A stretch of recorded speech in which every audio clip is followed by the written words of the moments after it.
Dentro de la Comisión de Ciencia, Innovación y Tecnología, y se está haciendo todo este tipo de trabajos para que ustedes puedan tener acceso a lo que estamos manifestando. También quiero invitar al embajador Bisbak Espakal, que es embajador de la India, por favor.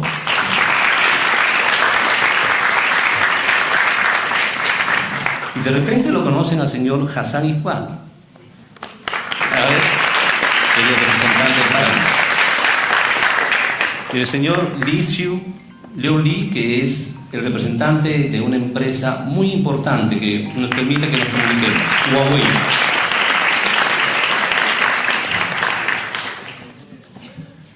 Bueno, muchísimas gracias. También quiero agradecer al canal del Congreso de la República que está transmitiendo en directo este evento. Iniciamos la primera Convención Internacional de Ciencia, Innovación, Tecnología y Fomento de Becas en el extranjero, entonando las sagradas notas del Himno Nacional del Perú.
¡Viva el Perú!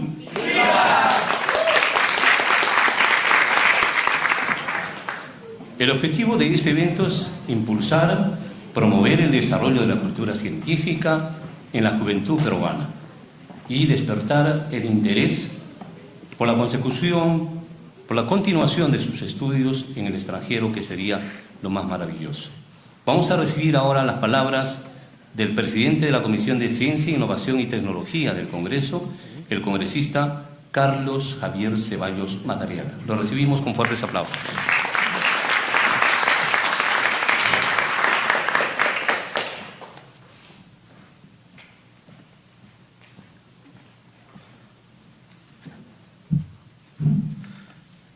Muy buenos días. Primero quiero saludar a cada uno de ustedes, jóvenes que se encuentran acá presentes, porque es importante poder llegar a ustedes el día de hoy. Asimismo también quiero agradecer la presencia del embajador de la India, Vishwas Spakal, asimismo también al director de la institución educativa Global Skill, Hassan Iqbal, muchas gracias. Asimismo también al director de Relaciones Públicas de Huawei, a Leo Lee, gracias por estar acá presente.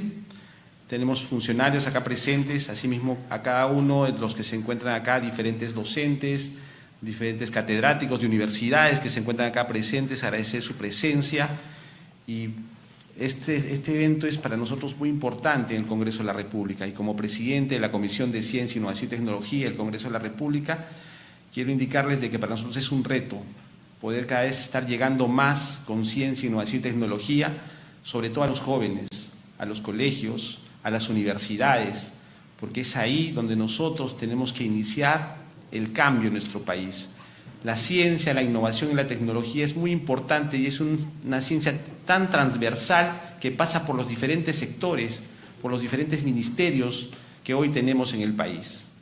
Y siempre acordémonos nosotros de que sin ciencia, sin innovación y sin tecnología, poco o nada vamos a poder desarrollar al país, sobre todo en un mundo globalizado, donde cada vez los avances vienen dándose rápidamente. Es tan volátil esto que inclusive nuestras normas peruanas hoy se encuentran en evaluación y actualización, porque tenemos que traer, inclusive hasta nuestra propia constitución política, traerla con el cambio de ciencia, innovación, tecnología, desarrollo sostenible, que hace mucho tiempo no teníamos. Hoy tenemos cambios climáticos que son muy bruscos en el país, y no solo en el país, sino en el mundo.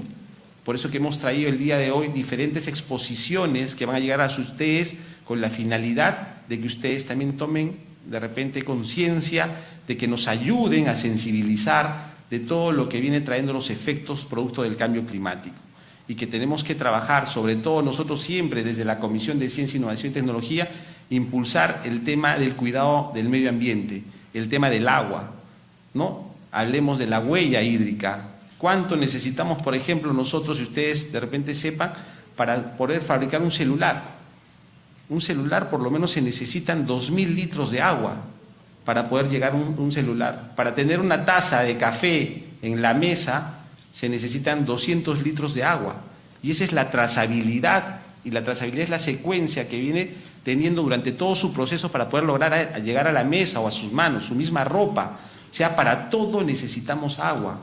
Por eso es importante proteger este recurso hídrico.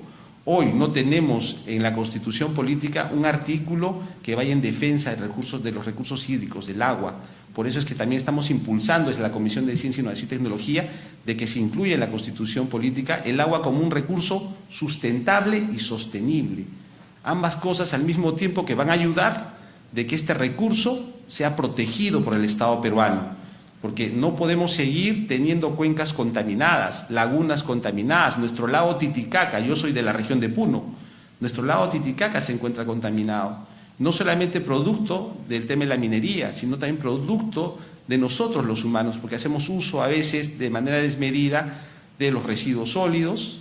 También hacemos del tema, el uso del agua, en el tema de dejamos escurrir el agua, tanto así que llega a las plantas de tratamientos de aguas residuales, o en este caso en muchos sectores tenemos lagunas de oxidación, y estas van y vierten directamente a estas cuencas. Entonces es importante tener y tomar conciencia al respecto de todo lo que nosotros como seres humanos venimos haciendo, porque nosotros somos el cambio, ustedes, los jóvenes, son el cambio. Tenemos que cambiar la mentalidad en nuestro Estado peruano para poder tener un desarrollo. En la educación va a estar el cimiento del cambio y la mejora en nuestro país, pero tiene que ir acompañado también de una salud adecuada, porque en la salud también perdemos años, y todo, si ustedes se dan cuenta, bien marcado. Vemos el medio ambiente, vemos la educación, vemos la salud. Las tres cosas, si se dan cuenta, están vinculadas netamente a desarrollar un mejor país, y eso es lo que nosotros tenemos que buscar de acá adelante, sacar adelante siempre a nuestro país. Tenemos que tener en mente esto con el estudio, con el trabajo en conjunto. Hoy se vienen haciendo trabajos colaborativos, trabajos articulados, porque uno no hace la diferencia. La diferencia lo hacemos todos cuando trabajamos en equipo, cuando hacemos las cosas justo buscando los consensos necesarios, porque a veces a uno no le puede gustar, al otro sí le gusta, pero tenemos que buscar un equilibrio. Y ese equilibrio tenemos que hacerlo desde trabajar con nuestras poblaciones vulnerables, con nuestras comunidades nativas, con nuestras comunidades campesinas, con aquellos que menos tienen, porque ahí el estudio nos va a ayudar a poder generar investigación para que a nosotros los políticos nos ayuden a hacer tomas de decisiones. Y quiero llegar a decirles a cada uno de ustedes de que nosotros los políticos en el país somos los que tomamos las decisiones. Entonces, mientras peores políticos elijamos, peores decisiones se van a tomar en el Estado peruano. Entonces tenemos que ponernos a pensar qué queremos para el futuro, a quiénes queremos como políticos. Por eso es importante que ustedes también se vayan formando como nuevos políticos, pero que también sean técnicos, porque el equilibrio siempre es bueno. Ese equilibrio a nosotros nos va a dar de que cada vez que queramos tomar una decisión, pensemos tanto políticamente como técnicamente para saber si esa decisión es adecuada para nuestro país. Desde la ciencia, innovación y tecnología, el Congreso de la República viene impulsando diferentes acciones.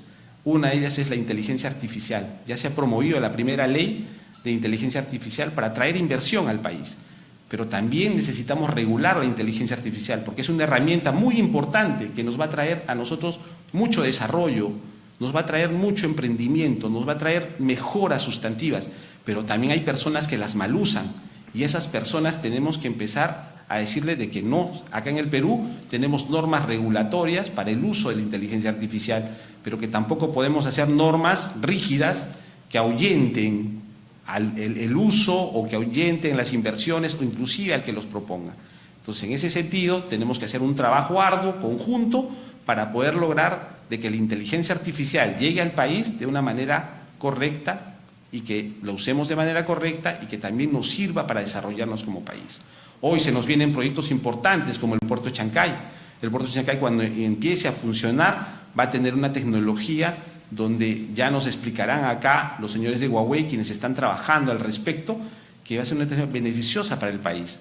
Ojo que también tenemos que empezar a mirar de que más adelante vamos a necesitar muchas carreras técnicas, sobre todo en hardware, en software, y eso va a ser importante que empecemos a promover ese tipo de carreras profesionales, porque con el tiempo la tecnología va a reemplazar al recurso humano, pero ¿quién cree esa tecnología? ¿Quién hace la investigación? Lo hacemos nosotros. Entonces tenemos que emprender nosotros ese tipo de carreras profesionales, ese tipo de carreras técnicas con la finalidad de poder mejorar también nuestro recurso humano y que nuestro recurso humano no esté relegado, sino al contrario, le demos utilidad, pero para ya ir formando nuevas etapas y nuevas visiones en nuestro país con la finalidad de poder desarrollarlo. Y ustedes me han escuchado bastante hablar de la palabra desarrollo. El desarrollo es importante y este tipo de eventos va a permitir desarrollar a cada uno de ustedes en las perspectivas que a veces no conocemos. Nos gustaría tener muchas otras exposiciones que lo iremos haciendo. Si bien hoy mi presidencia en la Comisión de Ciencia, Innovación y Tecnología es hasta el 28 de julio, pero va a venir un nuevo presidente, pero estaremos ahí a su lado también acompañándolo para que continuemos con el trabajo que hemos venido desarrollando y que este tipo de eventos se den mayoritariamente, y agradecemos al Ministerio de Cultura, a la ministra Leslie Urteaga, quien nos ha apoyado con los ambientes, y también a los funcionarios de la Biblioteca Nacional, quienes nos apoyan con estos ambientes con la finalidad de poder llegar a más de ustedes, que tengo entendido que muchos alumnos vienen llegando porque están esta semana en etapa de evaluaciones, los estamos esperando, van a seguir viniendo, pero ya vamos a iniciar con estas exposiciones, espero que sean tanto del agrado como también de utilidad para cada uno de ustedes y que ustedes mismos empiecen a formarse y sacar sus conclusiones, porque este tipo de eventos tienen que ser requeridos y pedidos al Estado peruano para que se siga promoviendo sobre todo el tema de cooperación internacional. Las becas que nos dan la cooperación internacional tienen que llegar a todos, sobre todo a aquel que desea mejorar, sobre todo a aquel que desea emprender con la finalidad de poder tener cada vez mejores profesionales. Y no nos vayamos del país, al contrario, si hemos aprendido algo afuera, traigámoslo para mejorar. Traigamos para mejorar nuestro país, porque eso se trata, pero también necesitamos un Estado peruano que le dé esa valía necesaria al investigador, al científico, al innovador. No puede ser posible que tengamos científicos, que tengamos investigadores que hoy tengan un salario que no les permita hacer su trabajo adecuadamente. Por eso estamos trabajando también en la homologación de nuestros investigadores a nivel nacional, tanto en universidades como en los institutos peruanos de investigación, con la finalidad de que sigan promoviendo investigación, sigan promoviendo tecnología, y también a nuestros innovadores se les ha hecho un reconocimiento para que el día 2 de julio de cada año, tanto nuestros investigadores, nuestros científicos peruanos y nuestros innovadores peruanos tengan un día en el cual se pueda conversar de ciencia, innovación, tecnología, con la finalidad de llegar, y que nuestras autoridades ese día le rindan al Congreso de la República cuentas de decir cuánto venimos invirtiendo en ciencia, innovación y tecnología y qué logros venimos teniendo. Todo esto se viene trabajando, se ha hecho también un trabajo coordinado con la academia, con los institutos, con el Poder Ejecutivo, con la finalidad de llegar, y sobre todo con la comunidad internacional. El día de hoy los tenemos presentes acá y es importante que ustedes le saquen el máximo provecho a estas exposiciones y sobre todo a este encuentro. Les agradezco y doy por iniciado esta gran convención internacional, que es la primera que realiza la Comisión, y seguiremos fomentando que esta se vaya haciendo, incrementando cada vez más. Muchas gracias.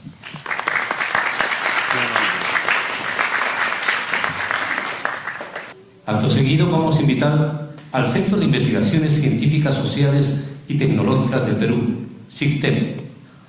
Ellos vienen con 3 expositores y lo van a hacer de manera presencial. Jorge Martínez Campoblanco, él es sociólogo.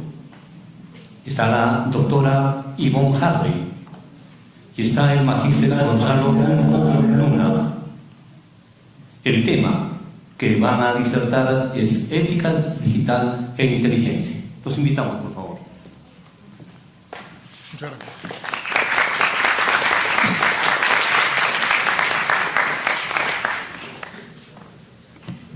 Muy buenos días a todos. Qué bueno poder estar compartiendo esta mañana de saberes y de conocimientos. Nosotros venimos del CISTEP y estamos muy complacidos de compartir este espacio con ustedes. Si nos ayudan, por favor, con la presentación que tenemos. Vamos a hablar de ética digital y de inteligencia artificial. Y este es un tema que hemos venido presentando en diversos espacios. Hoy lo hacemos en esta gran convención porque creemos que es muy importante, viendo el adelanto y el avance de la inteligencia artificial en las actividades cotidianas, pensar un poco en qué es lo bueno y qué es lo malo dentro del mundo del uso de la tecnología. Así que voy a darle el pase a mi querida Yvonne Harvey, porque nos tiene hoy 2 actividades donde necesitamos interactuar con ustedes. Excelente, bueno, muy buenos días. Una de las cosas que veníamos comentando previamente es que nos encanta que el público que tenemos en la mañana de hoy es un público bastante joven. Y les voy a pedir, por supuesto también para los que estén conectados, si me pueden pasar por favor la siguiente diapositiva, que escaneen el siguiente código QR. Vamos a ver, les voy a pedir a todos los que están aquí en la sala y quienes puedan estar conectados, que puedan por favor conectarse. Van a copiar el URL que les genera este enlace y lo van a colocar en su navegador, por favor. Vamos a escanearlo, copian el enlace, lo copian en su navegador y por favor le voy a pedir al equipo que pueda colocarnos la otra pantalla donde tendremos el aplicativo. Excelente, muy bien. Entonces, cuando hablamos de ética digital e inteligencia artificial, les va a aparecer una primera pregunta a la cual quiero que por favor, si podemos bajar un poquitico la pantalla, ¿cuáles son esas primeras palabras o conceptos que vienen a su mente cuando piensan en ética digital e inteligencia artificial?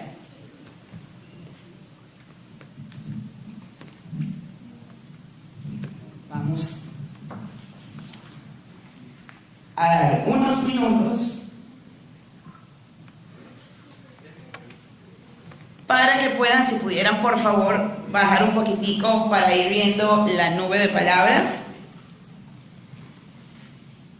y comienzan a aparecer algunas de ellas: regulación, ChatGPT, inteligencia artificial, apropiado, regulación, usos, robots, tecnología, IA, rapidez, apoyo, ciberseguridad, muy bien, excelente, vamos a ver cuál es más, conciencia, límites, caracteres, correcciones, robots, evolución. Miren cada una de las palabras que van apareciendo. Evolución también por allí, uso correcto. Y miren que la que más va teniendo presencia, porque cuando oímos hablar del término inteligencia artificial, pues seguramente la primera palabra que nos viene a la mente es el ChatGPT. Pero vamos a ver a continuación, aquí les voy a pedir por favor que volvamos nuevamente a la presentación para que podamos ver un poco el escenario en el que nos estamos enfrentando hoy en día cuando hablamos de la ética digital. Adelante. Buenos días con todos. Bien, lo que podemos apreciar aquí son los datos, porque la inteligencia artificial también se maneja en base de datos. Y aquí lo que podemos apreciar es la evolución de la población con conexión a Internet a nivel mundial. Tenemos una proyección del 2021 al 2030. Imagínense el crecimiento que está teniendo. Actualmente somos cerca de 7.7 mil millones de personas con una penetración de Internet del 75%, y de ese porcentaje, de ese global, solamente el 60% ingresa a través de los aparatitos que tienen todos ustedes en la mano, del equipo móvil. Imagínense, hacia el 2030 la proyección es de 8.1 mil millones de usuarios. Entonces ahí tenemos que de 8.1 millones de personas, mil millones de personas, y la penetración se estima que va a llegar casi al 90%. Y aquí en la otra lámina que podemos ver, tenemos los principales motivos para usar Internet en el mundo. Básicamente ya todo el mundo lo conoce, todos nosotros lo sabemos. Es encontrar información. Lo que primordialmente hacemos nosotros, los usuarios, al momento de navegar y utilizar herramientas de inteligencia artificial como Gemini, como Bing, como el mismo ChatGPT, es encontrar información. Más adelante vamos a ver cuáles son las ventajas, las desventajas y todo lo que está involucrado en ese proceso. Pero en las estadísticas nos menciona que el factor primordial para el uso de Internet es encontrar información. Siguiente, por favor. Y si hablamos del mercado global de inteligencia artificial, tenemos que del 2021 al 2030 hay una proyección de crecimiento. ¿Por qué? Porque se está invirtiendo, o las empresas están invirtiendo cada vez más en innovación, utilizando herramientas de inteligencia artificial, haciendo una trazabilidad de todos sus procesos para mejorar la rentabilidad del negocio. Por eso es que se está dando esta inversión constante y está en un aumento considerable. Y esto es muy positivo, sí, muy positivo, porque se va a requerir mucha penetración de especialistas con habilidades en el desarrollo de software, habilidades en el uso de herramientas de inteligencia artificial, habilidades en la analítica de datos y en la ciencia de datos también. Y lo que tenemos al lado derecho indica cuáles son los países con mayor inversión en IA. ¿Cuál es el país con mayor inversión en IA? Estados Unidos. Era de esperarse, tiene Silicon Valley, tiene un montón de las grandes empresas tecnológicas naturales o que tienen residencia en Estados Unidos, pero China, Reino Unido, Israel, Canadá, la India, que aquí tenemos también los representantes de este país, están también en esta lista, en este ranking. Vemos nuestro país, todavía no lo vemos, ¿cierto? Tenemos muchas tareas pendientes, sí tenemos muchas tareas pendientes, pero ya tenemos un paradigma en el cual podemos ir avanzando. Siguiente diapositiva, por favor. Bien, entonces vamos a tratar de entender lo que es la ética digital. Y la ética digital trasciende un poco más, digamos, del propio uso de la inteligencia artificial. Lo digital lo tenemos, creo que de manera muy evidente, especialmente los chicos jóvenes que están hoy con nosotros y toda la gente que está a través de las redes viendo esta transmisión, en el día a día.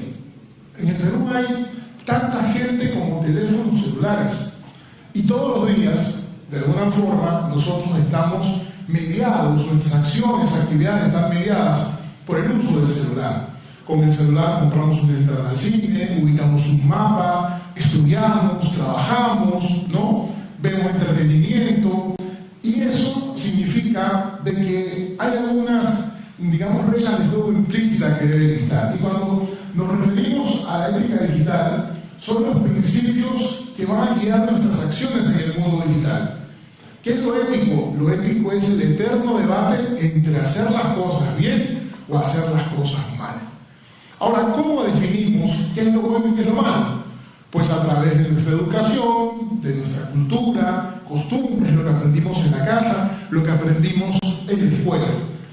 Y esto tiene que ver con otros elementos, por ejemplo, la protección de datos, ¿no? Y esto hay que explicarlo. Hoy todos tenemos algún grado de vulnerabilidad con nuestros datos. Cuando tenemos una cuenta en Facebook y publicamos una fotografía de pronto de nuestra casa, o ahora, por ejemplo, que si tú haces un registro de tu iris, te dan un pago, más de 1.000 soles para que tú registres tu iris, ya empiezas a tener tus datos biométricos, datos personales a exposición de otros.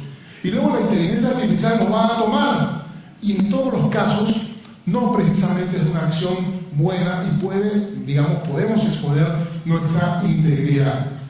Aquí hablamos de responsabilidad, porque todos somos responsables.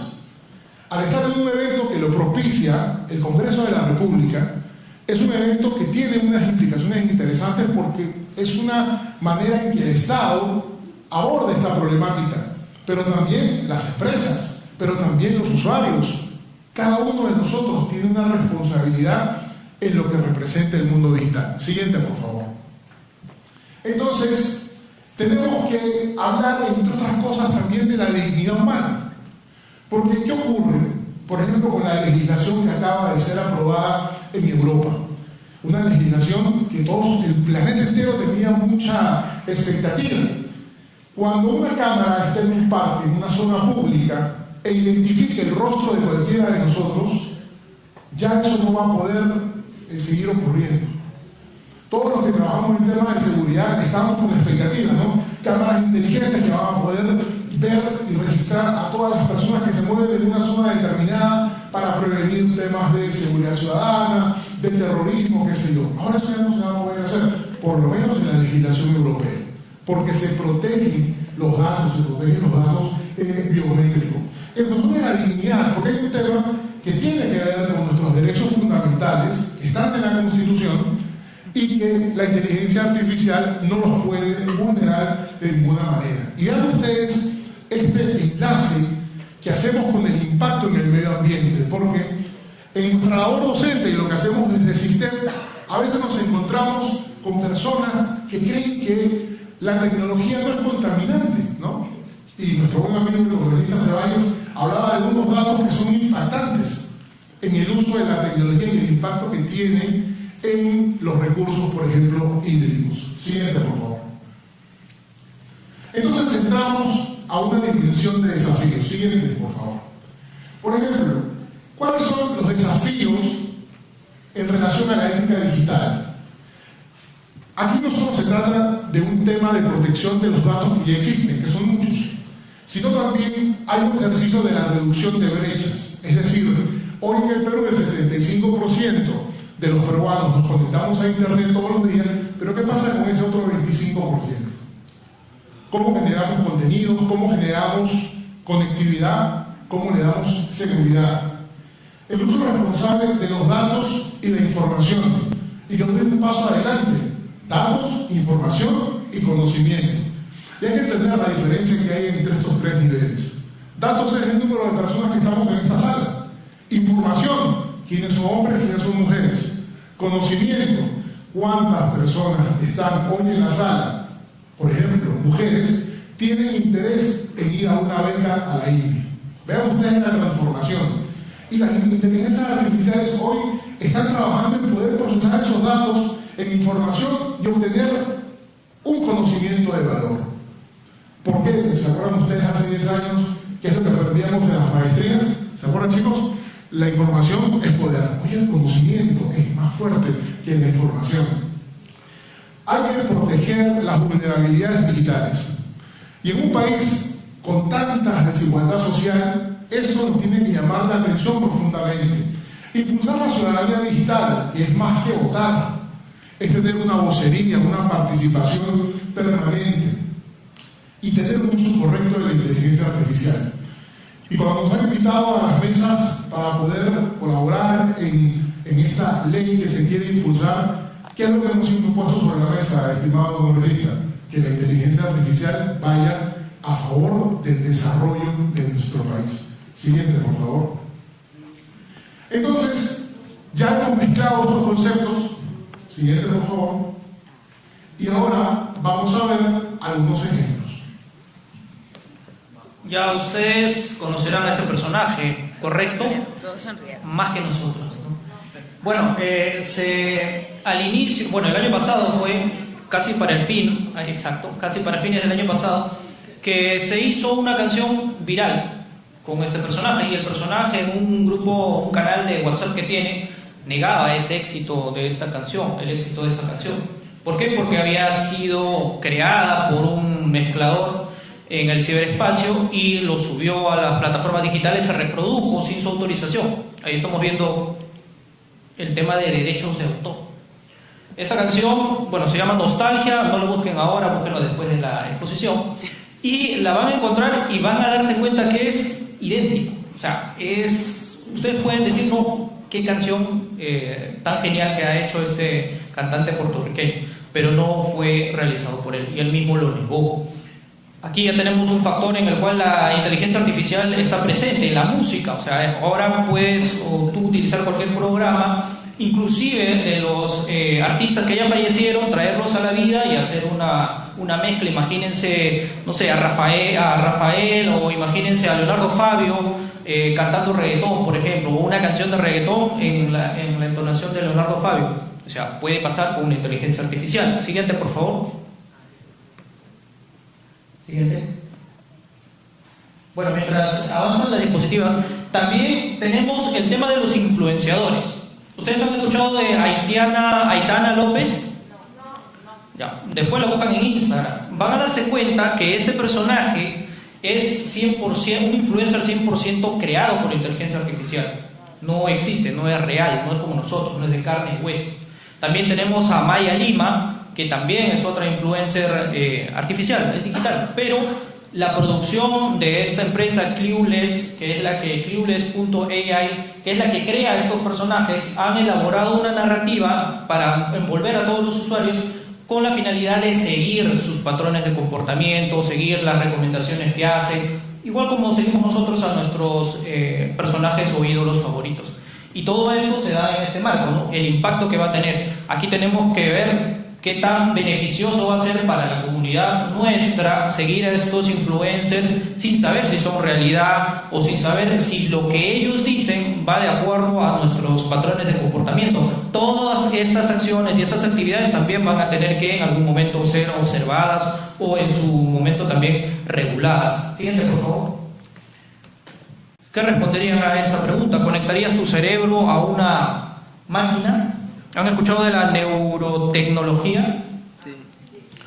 Bueno, eso ya se da, ya hay estudios en varios países, inclusive hay un término que se llama los neuroderechos, que se está acuñando en la Universidad de Columbia y que nos habla de qué tan factibles es la posibilidad de que nosotros podamos conceder permiso a la ciencia para que instale algunos dispositivos en nuestro cerebro y dos canales, ¿no? Que nos permita potenciar nuestras habilidades o que nos permita también reforzar algunas que, producto de un accidente, de una discapacidad, hemos perdido.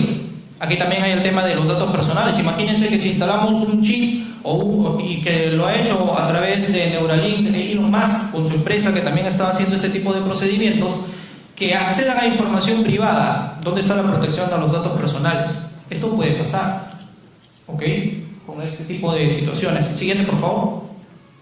Y si hablamos también de educación, tenemos alucinaciones, sesgos y otras cuestiones más que de repente nosotros como usuarios no nos damos cuenta. Pero cuando, por ejemplo, utilizamos herramientas como ChatGPT está hecho para complacernos al 100%. O sea, la misión única y exclusiva de ChatGPT es que nosotros le digamos excelente, chévere, buen trabajo. ¿Por qué hace eso? Porque es una herramienta que ha sido creada con esa finalidad y por eso existe el término de alucinaciones, que, por ejemplo, ChatGPT de repente no puede encontrar la respuesta dentro de su base de datos, pero va a utilizar toda la composición que tiene de datos para crearnos una respuesta. Y nosotros, creyentes y fieles usuarios de esas herramientas, vamos a decir, oye, sí, esta respuesta que tú me has dado la voy a considerar de repente para mi tesis. Pero si no la validamos, ahí también hay una observación que tenemos que hacer. Y siguiente, por favor. Y aquí también hay otra observación que hemos traído en esa presentación para esta convención internacional con respecto a los vehículos autónomos. Se ha hecho estudios y se están realizando todavía con respecto a la capacidad de procesamiento de información que va a tener un vehículo autónomo, pero la capacidad de discernimiento. Por ejemplo, hicieron un experimento en el cual ponían en la calle, ¿no?, a un niño y a un anciano, y que estaban cruzando de manera fortuita o deliberada cuando estaba pasando un auto y le decían ¿a cuál de los dos atropellas? Así, literal. Entonces el discernimiento de la inteligencia artificial se iba para atropellar a la persona mayor. Imagínense, un ser humano cómo reaccionaría. Eso también es debatible. Pero ¿cómo tú le introduces esa información a la inteligencia artificial? Obviamente, hay un test que varios conductores hacen y en circunstancias similares los conductores tienen que responder y de esa información se alimenta la inteligencia artificial. Todo eso es lo que tenemos que considerar. Es chévere decir, no, voy a tener mi vehículo autónomo, no voy a tener necesidad de salir a la calle en plena lluvia o con tanto frío, lo voy a mandar a mi vehículo y que él haga lo que yo tengo que hacer. Pero también hay que tener en cuenta ese tipo de situaciones que se pueden presentar. Siguiente, por favor. Y finalmente también un tema importante que también lo dijo mi compañero y colega Jorge Martínez, que tenemos que ver el tema de la seguridad, el reconocimiento biométrico. ¿Cuántos datos, si ustedes pueden ver ahí, sale el género, la edad, inclusive algunos patrones característicos de cada persona? Pero con esta información, ¿qué podemos hacer? Unas personas malintencionadas que pueden hacer con esta información. Esto está tomado de una empresa de seguridad, no es del Estado. Pero imagínense, las empresas privadas de seguridad, cuánta información podrían tener de nosotros sin que nosotros supiéramos. Y no sé si acá también haya cámaras que estén rastreándonos y haciendo un registro biométrico, no lo sabemos. De esa forma funciona la aplicación de la tecnología a través de herramientas de inteligencia artificial. Siguiente, por favor. Y bueno, tenemos en base a todo lo que les he mencionado los desafíos clave en la ética de la inteligencia artificial. Ahí pueden ver algunos de ellos, que es lo que les hemos venido comentando, pero para eso, a continuación, la doctora Ivonne Harvey les va a comentar qué cosas es lo que se puede hacer para poder trabajar y que no nos agarre esta inteligencia artificial de manera improvisada. Excelente. Por favor, la siguiente. Ok, y antes de pasar a la siguiente, fíjense que la interrogante con la que vamos a ir un poco apuntando al cierre de nuestra presentación es ¿qué se plantea ante estos dilemas éticos influenciados por la inteligencia artificial? Y voy a mencionar algunas palabras, sobre todo porque veo por aquí a mucha gente activa. ¿Conocen a los Border Up? ¿Comunidades Discord? ¿Minecraft? Sí, muy bien, perfecto. En este mundo, que todos aquí, para los que están en línea, a lo mejor escuchándonos, pues, y dijeron un sí rotundo de conocerlos, pues definitivamente ante estos escenarios, lo educativo representa el factor fundamental al que nosotros tenemos que enfrentar. Y entender dentro de estos sistemas, por supuesto, cómo apuntamos a generar espacios en donde ustedes comienzan a identificar cosas como las que vamos a ver a continuación. Por favor, la siguiente. Fíjense, cuando se habla de la inteligencia artificial, hay 4 valores fundamentales que no pueden perderse de vista nunca, en cuanto a nosotros la usemos. Que además es importante recordar, quizás para la población más jovencita que tenemos por acá, que hablar de inteligencia artificial no es de ahorita, tiene muchísimo tiempo, ¿ok? Ya tiene rato en cada uno de nuestros dispositivos, en muchos de nuestros hogares. Y 4 de estos principios tienen que ver, o valores, tienen que ver precisamente con el tema de los derechos humanos y la dignidad humana. El otro, vivir en sociedades pacíficas, cómo garantizamos la diversidad y la inclusión. y cómo podemos generar un florecimiento del medio ambiente, de los ecosistemas. No sé si ustedes se han dado cuenta que muchos de los datos que hemos presentado el día de hoy hablan del 2030. ¿Alguien sabrá por qué esta fecha es como un hito en particular? Ajá. La Agenda 2030 de la ONU.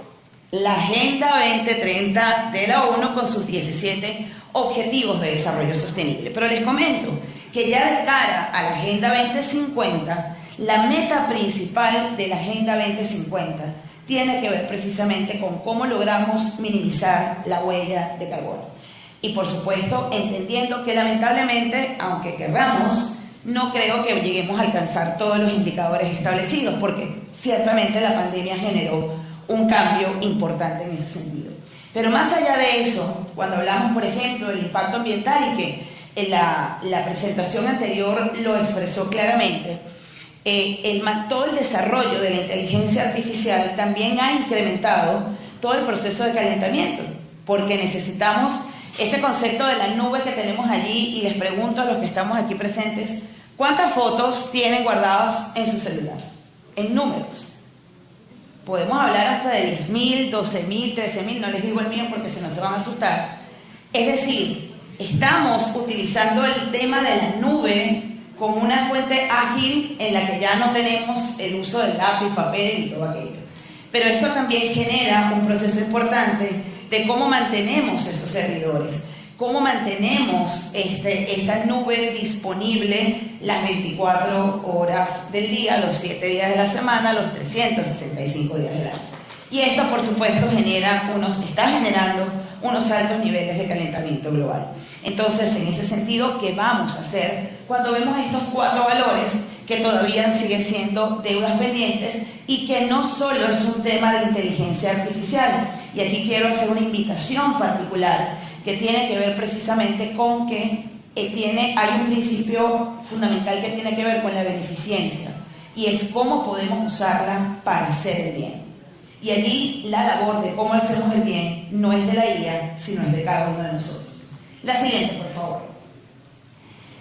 Cuando intentamos, porque por supuesto, generar esfuerzos para generar políticas, lineamientos, acciones en cada una de los espacios donde nosotros podemos encontrarnos, haya un enfoque de inteligencia artificial basada en derechos humanos que habla de 10 principios básicos, principios además que han sido construidos por la ONU y parte también de la UNESCO, y que son muy importantes. ¿Por qué? Porque aquí es donde está la mayor representatividad de los países que han firmado y que conforman la Organización de las Naciones Unidas. Uno tiene que ver precisamente con la proporcionalidad e inocuidad, que es cómo usamos estos sistemas de inteligencia artificial y no ir más allá de lo necesario para alcanzar un objetivo legítimo.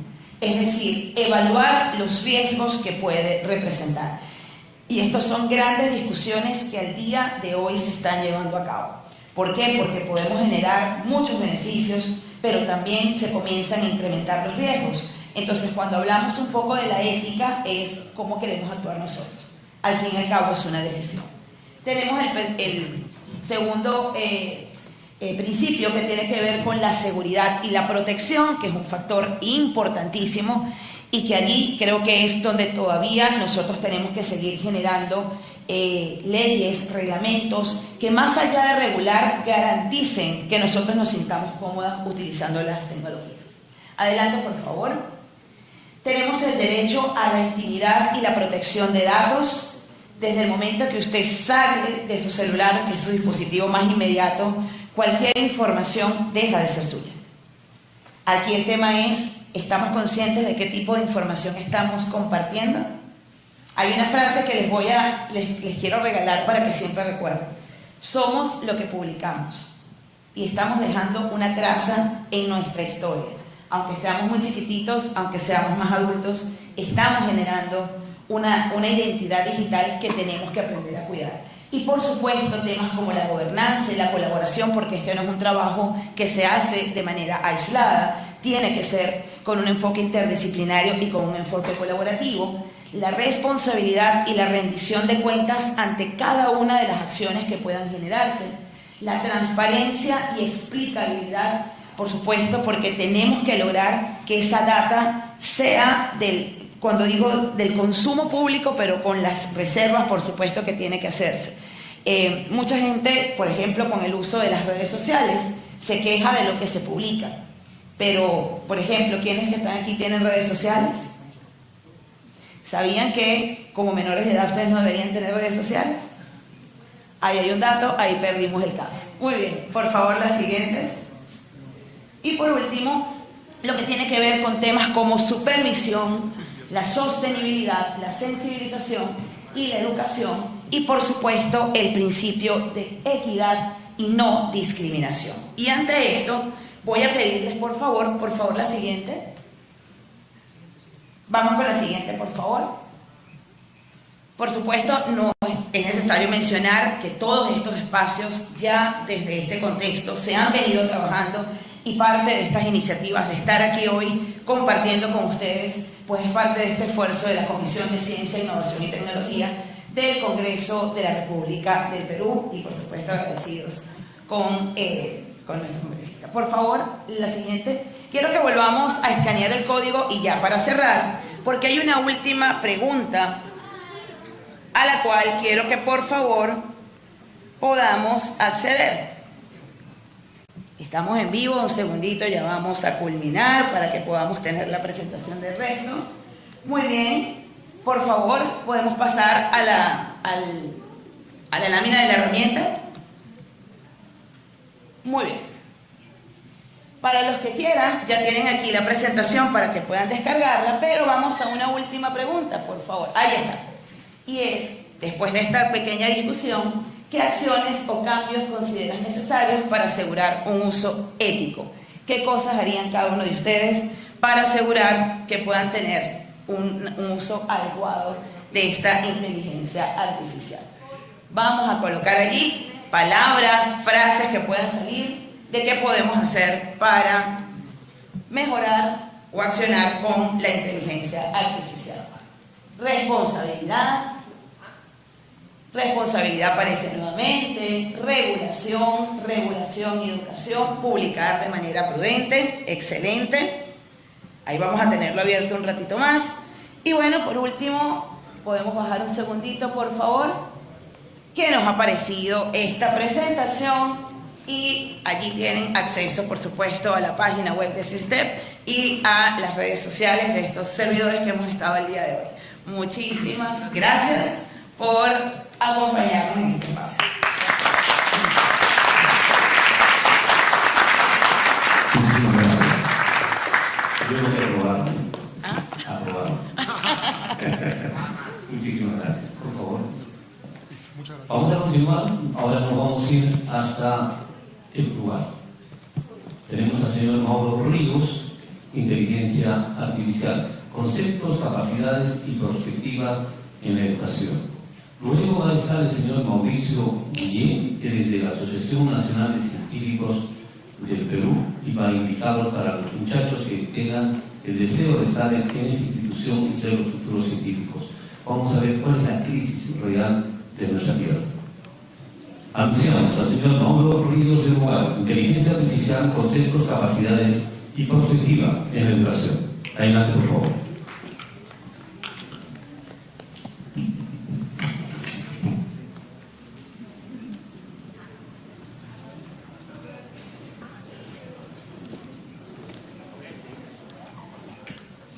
Mediante cuando esté visible por ahí.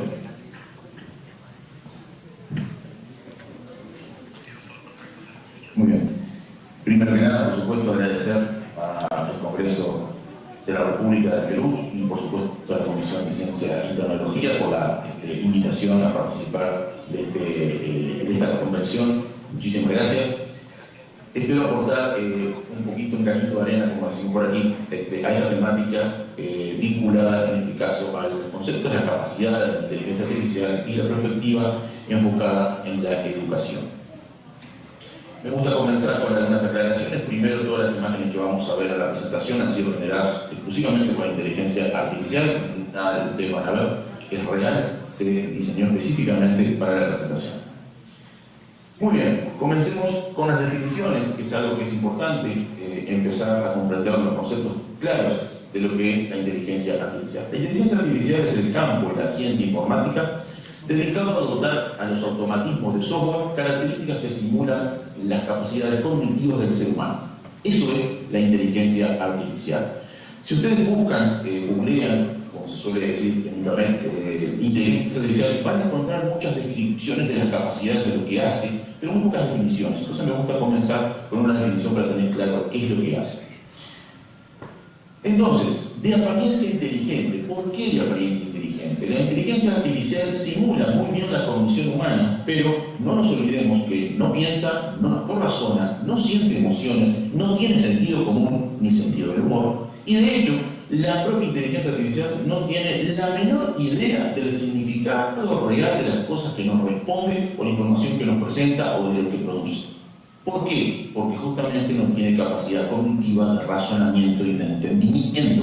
Es simplemente un conjunto muy sofisticado de algoritmos que simula la cognición humana y cada día lo hace muy bien. De hecho, por supuesto, ha superado ya el test de Turing, que es el test que Alan Turing diseñó para diferenciar si estamos dialogando con una máquina o con un humano. Hoy eso ha sido superado, por lo cual habla muy bien del desarrollo de los algoritmos de inteligencia artificial. Pero no olvidemos que la inteligencia artificial, por ahora, está un poquito lejos de apoderarse del mundo.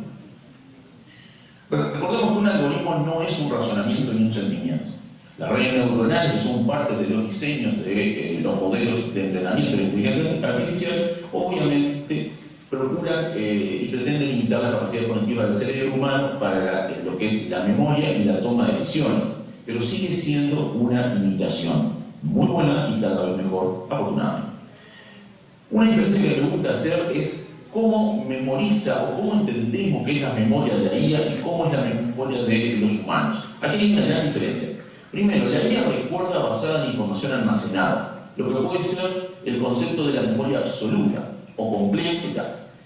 Y por supuesto, tiene, gracias a los algoritmos, la enorme capacidad de procesar toda esa información, reunirla, asociarla, vincularla y generar respuestas o producir una imagen, un video, un texto.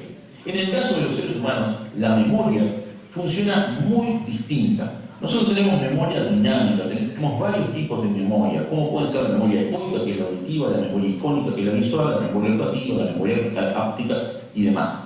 ¿Qué sucede?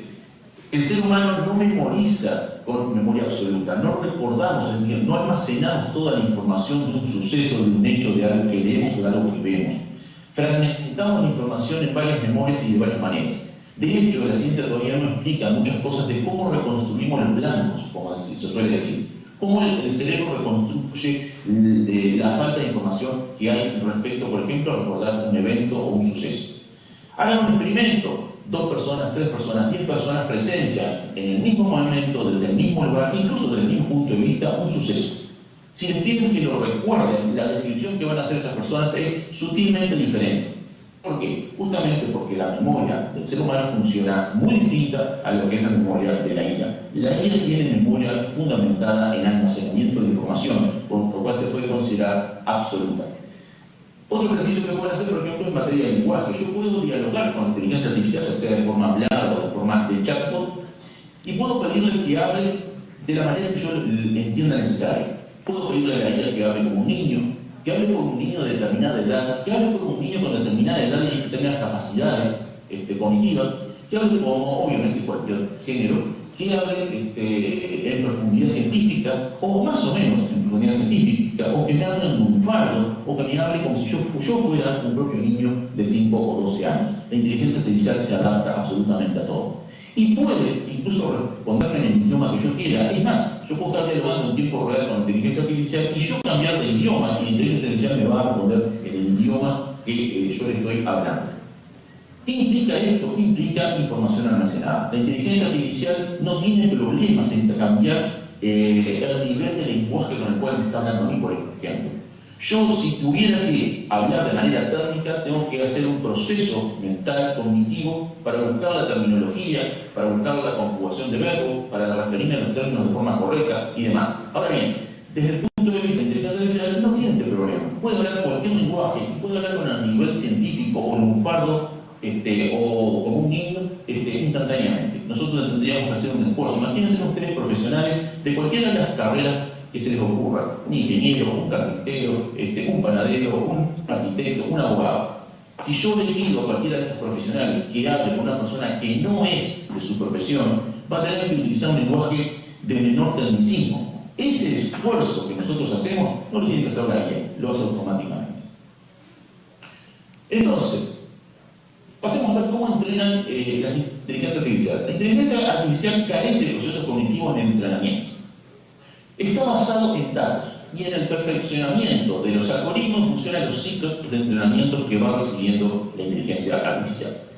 Aquí hay una forma de clasificar los tipos de entrenamiento que se usan para las IA. Por ejemplo, esta clasificación de fusiones se le denomina fusión tardía, en donde la IA procesa diversas fuentes de tipos de datos, texto, imagen y audio por separado y luego lo fusiona para lograr resultados. La fusión temprana es otra modalidad en donde la IA procesa todo tipo de datos y fuentes a la misma vez para producir respuestas o resultados. Y en la fusión multimodal, que es la que las IAs están adoptando en sus últimas versiones, la IA puede realizar la fusión tardía o temprana según la conveniencia de lo que tenga que responder o producir o desarrollar o fabricar.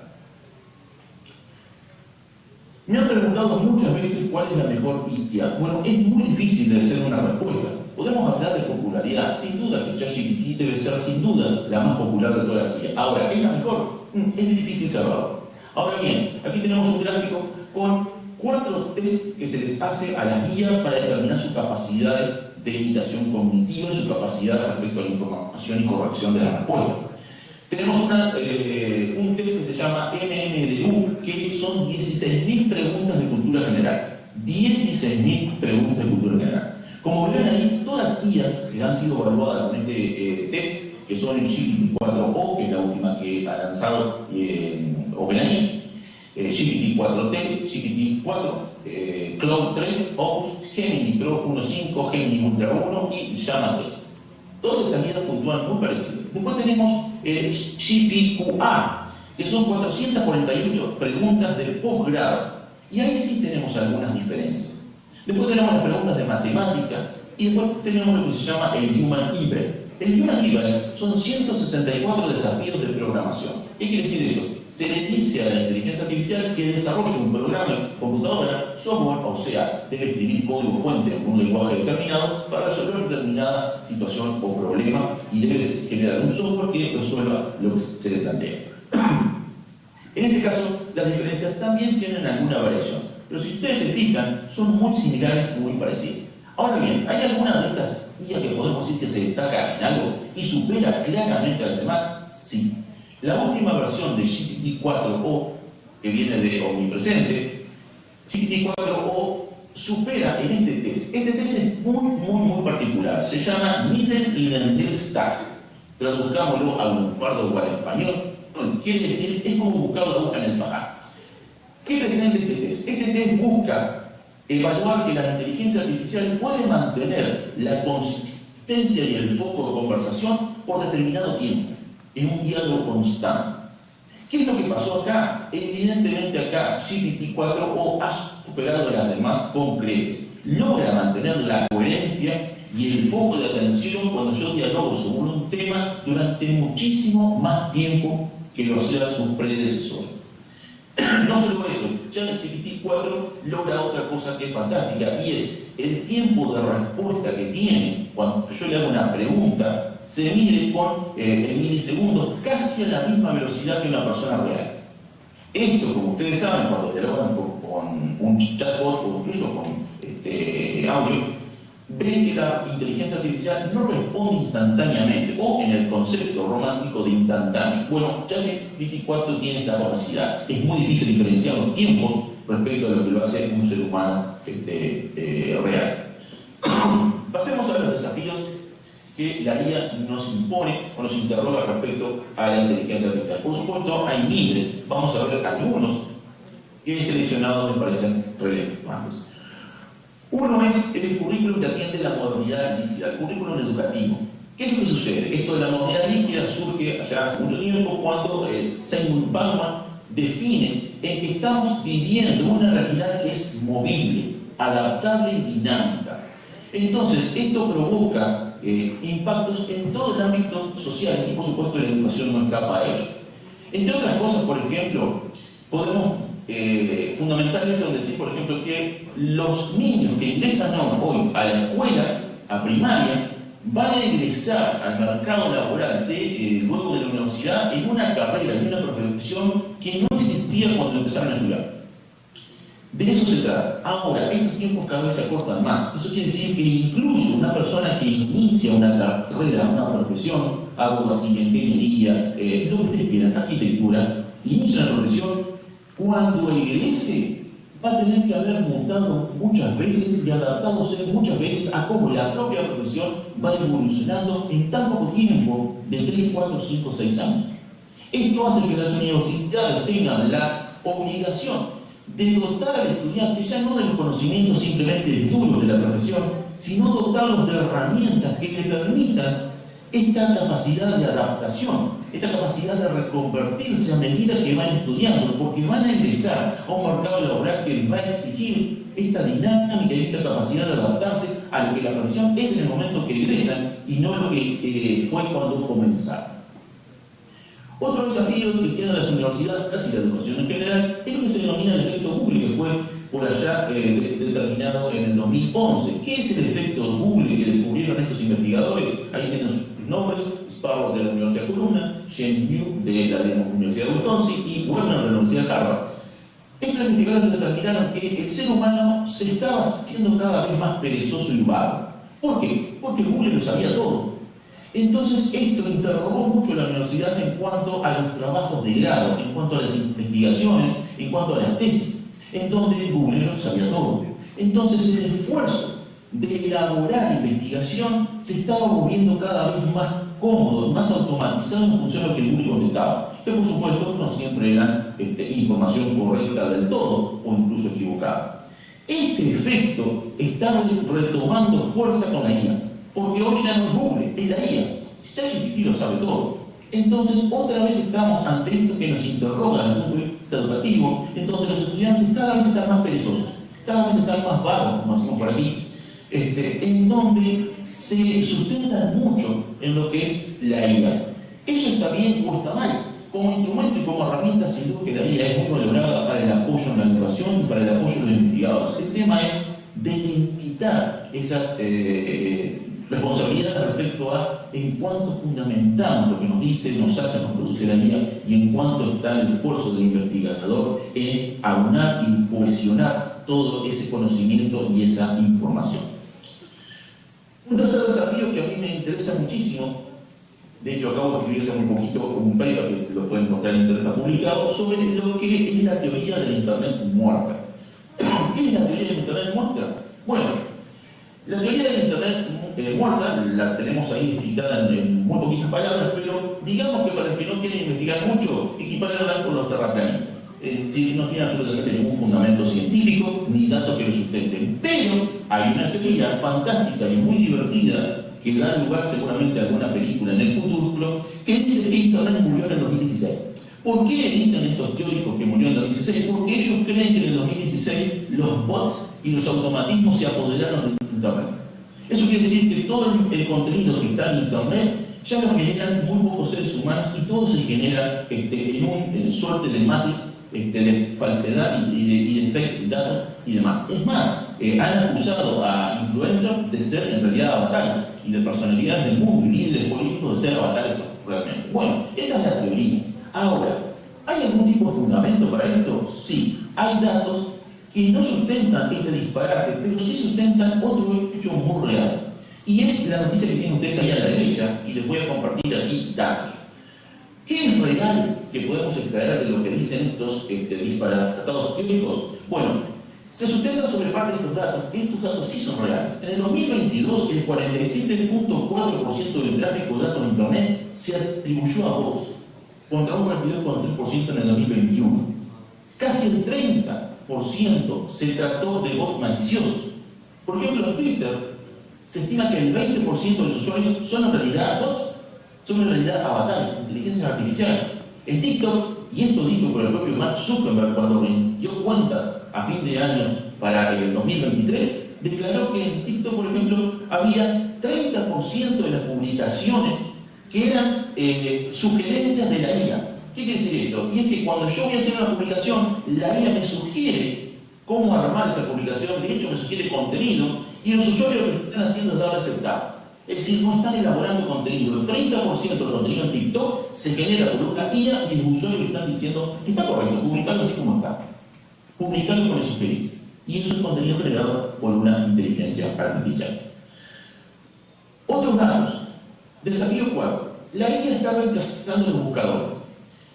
Sin duda, Google es el rey de los buscadores. Ahora bien, ¿qué es lo que está pasando? La gente, los usuarios que eran y son avesados usuarios de Google, cada vez están más molestos con el buscador y por supuesto con la empresa detrás, que es Alphabet. ¿Qué es lo que sucede? 6 de cada 10 búsquedas terminan en 0 clic. Es decir, que yo busco algo y de los resultados no hago ningún clic. Del 40% que termina en la nada, 20% se va a otro buscador.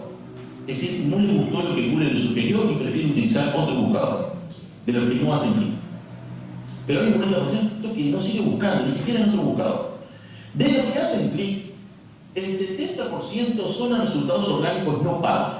Eso quiere decir que, para que lo entiendan, es la primera página. Es decir, Google le sugiere unos resultados, los primeros resultados, como siempre, son sponsorizados, son publicidad, se disfrazan de resultados orgánicos, pero no lo son, y yo hago clic en algún resultado que me convenció. Bueno, el 70% hace clic en los resultados orgánicos de la primera página de Google. 1 de cada 4 resultados, y esto molesta mucho a los usuarios, que reciben clic en Google acaban en un servicio directo colateral de la propia empresa. ¿Eso qué quiere decir? Que Google está manipulando tanto los resultados que en los resultados orgánicos, incluso en los algoritmos de Google, me están sugiriendo resultados que de alguna manera tienen que ver con la propia empresa. O se van a otra aplicación de la propia empresa, o se van a otra plataforma de la propia empresa, o se van a una publicidad de la propia empresa, o se van a otro contexto de una red social de la propia empresa. Y esto está molestando mucho a los usuarios de Google, porque se están dando cuenta de que esto es lo que está pasando. Desafío 5. Digitalicemos el conocimiento universitario. ¿Qué es lo que está pasando con las IA? Parece insólito, pero se estima que en el 2026 se van a terminar los datos digitales para entrenar a las IA. Ya no hay datos digitales para que puedan las empresas y los laboratorios de inteligencia artificial entrenar la inteligencia artificial. ¿Qué es lo que están haciendo? Bueno, algunas ideas son un poco más locas que otras, todas son muy pragmáticas si quieren verlo de esa manera. Algunas empresas como Google, por ejemplo, se vieron obligadas a transcribir millones de videos de su plataforma YouTube en texto para dárselo a su inteligencia artificial Gemini para entrenarlo, porque ya no encontraban datos digitales en Internet para entrenarlo. Otras empresas como Meta, Facebook, buscan comprar grandes editoriales de libros en papel para digitalizar esos textos. Otras empresas apuestan a que mediante la propia conversación y la interacción que tenemos nosotros los humanos con la propia inteligencia artificial vayamos proporcionando nueva información y perfeccionando la información que las IA ya poseen. Muy bien. ¿Qué es la oportunidad que tenemos aquí para las universidades? Seguramente todas las universidades tienen un acervo de conocimiento en papel, en libros, en sus bibliotecas, en textos que han escrito los propios educadores o educandos. Está almacenado y no está digitalizado. Este es el momento para cobrar notoriedad con las universidades y que las universidades vayan a ser una fuente, y estoy hablando particularmente de cada una de las universidades, vaya a ser fuente de entrenamiento de la CIA. Eso quiere decir que las CIA luego van a responder utilizando la información que encuentren sobre el tema que sea en las digitalizaciones de las universidades. Hay muchísimo conocimiento, muchísimo acervo cultural de las inteligencias, de las universidades que sigue estando en papel. Es el momento de que tomen la decisión de si eso lo van a digitalizar. Si lo digitalizan, van a marcar un punto, un clic, un check en el mapa de la inteligencia artificial, porque va a pasar a estar disponible para todas las IA en su entrenamiento y por lo tanto va a ser parte de la elaboración de las respuestas que den esas inteligencias artificiales. Por favor. Desafío 6. La universidad y el desempleo. Esto es algo que preocupa mucho, sobre todo en Latinoamérica. Y quiero detenerme en dos datos en particulares que los tengo ahí. Por ejemplo, presten atención a esto. Según la CEPAL, informa que el promedio en América Latina ya para el 2015 era de 54 59,4% con secundaria completa. La UNICEF para el 2019 dijo que era 50,1% de los jóvenes. Según el BID 2023 era de 65%. ¿Cuál es la conclusión de esto? Y es que indudablemente está creciendo el número de egresados de educación media, pero hay un 35% de jóvenes que abandonan en toda Latinoamérica. Esos jóvenes que abandonan la educación media, no estamos hablando de universidad, de educación media, secundaria, que abandonan, carecen de las herramientas y el conocimiento para poder reconvertirse en el mercado laboral para trabajar en cualquier tipo de trabajo que tenga que ver con tecnología sofisticada o inteligencia artificial. Está haciendo una población relegada que implica el 35% de nuestros jóvenes. Esos jóvenes generalmente hoy en la actualidad ya están trabajando en oficios. A falta de una educación universitaria pueden aspirar a oficios y cada vez menos pueden aspirar a oficios. ¿Por qué? Porque los requerimientos que están haciendo los países latinoamericanos para trabajo, por ejemplo, en la administración pública, en cosas muy básicas, están exigiendo incluso la educación media terminada. Y estos jóvenes estamos hablando que no la tienen.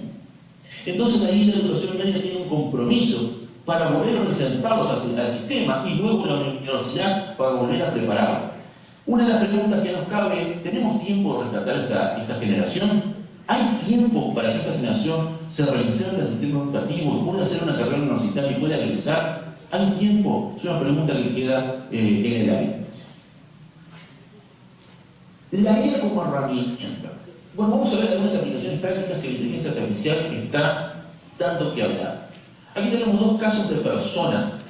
A la izquierda tenemos la leyenda de la música country en Estados Unidos, que es Randy Travis. Randy Travis sufrió un ACV, un accidente cerebrovascular, por lo cual perdió gran parte del habla. Por supuesto, no pudo cantar más su bellísima música. ¿Qué es lo que sucedió? Digitalizaron la voz de Randy Travis y con eso Randy Travis sigue sacando discos y sigue sacando temas con su propia voz, su propia letra, porque obviamente puede seguir escribiendo y está constantemente produciendo nueva música con su propia voz. Esto lo hace la inteligencia artificial. A la derecha tenemos a la jueza Ruth Bader, que falleció lamentablemente en el 2020 y era miembro del Tribunal Supremo de Estados Unidos. ¿Qué hicieron? La transformaron en un avatar de IA.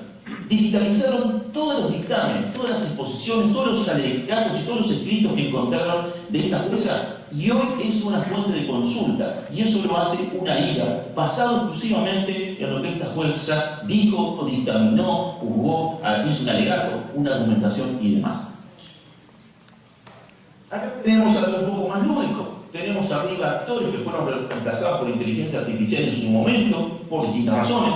Tenemos casos muy notorios en donde los actores fallecieron a la mitad de un rodaje y fueron reemplazados por inteligencia artificial. Otros que no fallecieron, pero se generó un avatar, como la película indicaba, evidentemente un personaje digitalizado del actor original del ser humano, como puede ser Richard Richards allí arriba en la película Tron. Pero después tenemos otro tipo de intervención de inteligencia artificial, como por ejemplo la película se llama Sal, que es hecha íntegramente con inteligencia artificial. Eso quiere decir que el ser humano no intervino en nada. Tanto el libreto, la ambientación, los escenarios, los personajes, música ambiental, lo que ustedes quieran, todo fue desarrollado por inteligencia artificial. Y más recientemente nos encontramos con que, acaba de terminarse muy poquito la Conmebol, nos encontramos que los piratas de las señales legales de los partidos de fútbol estaban utilizando inteligencia artificial en tiempo real para transmitir los partidos con avatares. Ahí están viendo una imagen que capturé, que es el partido que tuvo Uruguay con la selección de Panamá. En tiempo real, esa imagen no es real, son avatares.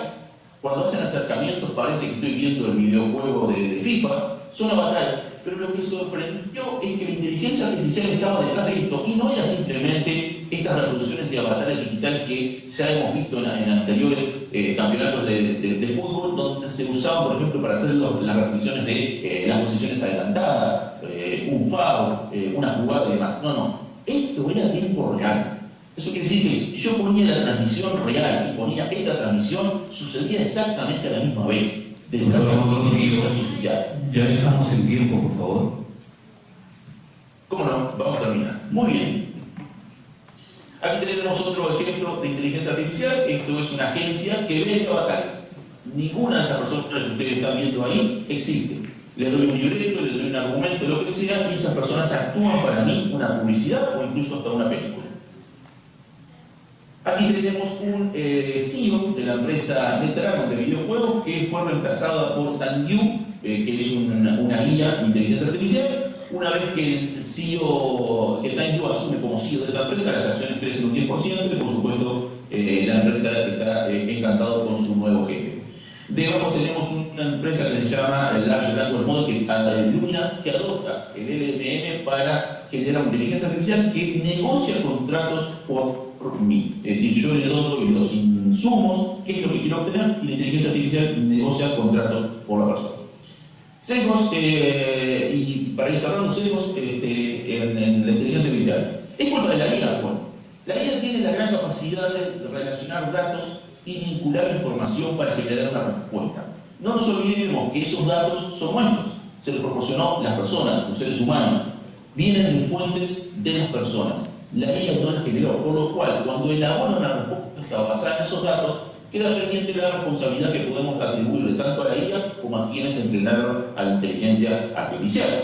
Las alucinaciones son simplemente eso, la gran capacidad que tiene la inteligencia artificial para asociar esta información y generar respuestas que a primera vista nos pueden parecer sesgadas, erróneas o equivocadas. Para que se sorprendan un poco, recordemos que Gemini cometió este gravísimo error, fue un escándalo a nivel mundial, en donde se le pidió que a Gemini generara imágenes de soldados de la Alemania nazi en la Segunda Guerra Mundial, y una de las imágenes era esa. Imagínense ustedes el escándalo que había. ¿Qué es lo que pasó acá? Todos culparon a la inteligencia artificial. Yo me permito no culpar a la inteligencia artificial, porque la inteligencia artificial se basó en información real. Efectivamente, aunque nos parezca muy loco, existieron en la Segunda Guerra Mundial soldados afrodescendientes en el ejército alemán. Un minuto, por favor. Señor Ríos, un minuto, por favor. Y para ir terminando, entonces, les dejo esta última reflexión. Se le preguntó a Al Farisi, que es el creador del álgebra del algoritmo, ¿cuánto vale una persona? El sabio contestó: si tiene ética vale 1, pero si además es inteligente se le agrega un 0. Si posee trabajo se le agrega otro 0, si tiene riqueza otro 0, si además tiene familia prolífera otro 0. La persona que lo está interrogando le dice: sabio, vamos en 10.000. Y el sabio termina contestando: pero si la ética no valdrá nada. Eso quiere decir que la inteligencia artificial avanza efectivamente a mejor perfeccionamiento de la tecnología, pero no nos olvidemos de los derechos, de la ética y de la moral del desarrollo de la inteligencia artificial. Muchas gracias.